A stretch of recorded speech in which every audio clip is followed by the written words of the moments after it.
নমস্কার বন্ধুরা, তোমাদের সবাইকে আমাদের চ্যানেলে স্বাগত জানাচ্ছি। আজকে তোমাদেরকে ক্লাস 12-এর অ্যাকাউন্ট্যান্সির গুরুত্বপূর্ণ প্রশ্ন বলতে চলেছি। এই প্রশ্নগুলো করলে তোমার পরীক্ষায় অনেক কমন পাবে। চলো শুরু করা যাক।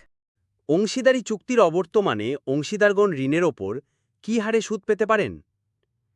6%। অংশীদারি কারবারের মূল ভিত্তি কি? চুক্তি। লাভ-ক্ষতি বণ্টন হিসাব কী ধরনের হিসাব খাত? নামিক হিসাব।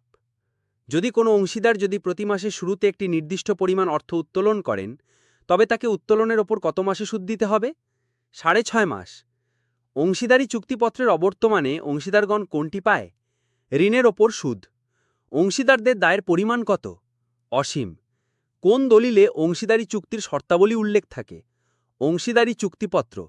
সুনাম হল একটি অস্পর্শনীয় সম্পত্তি। সুনাম একটি অলিক সম্পত্তি। মিথ্যা। সুনামের মূল্য কখন বৃদ্ধি পায়? প্রতিষ্ঠানের লাভ হলে। সাধারণ লাভের অতিরিক্ত আসল লাভকে কি বলে? উৎকর্ষ লাভ। এএস ২৬ অনুসারে কোন ধরনের সুনামকে হিসাবভুক্ত করা যায়? কৃত সুনামকে। স্বাভাবিক মুনাফা গড় মুনাফার অতিরিক্ত অংশের কি বলা হয়? অতি মুনাফা।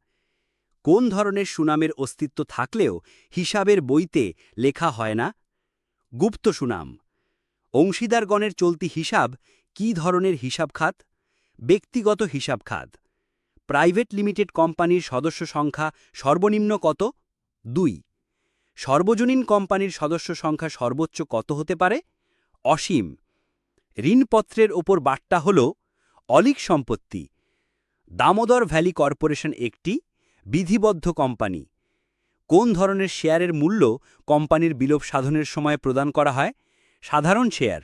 যৌথ মূলধনী কোম্পানির কোন দলিলে অনুমোদিত মূলধনের পরিমাণ উল্লেখ করা হয়? পরিমেল বন্ধ।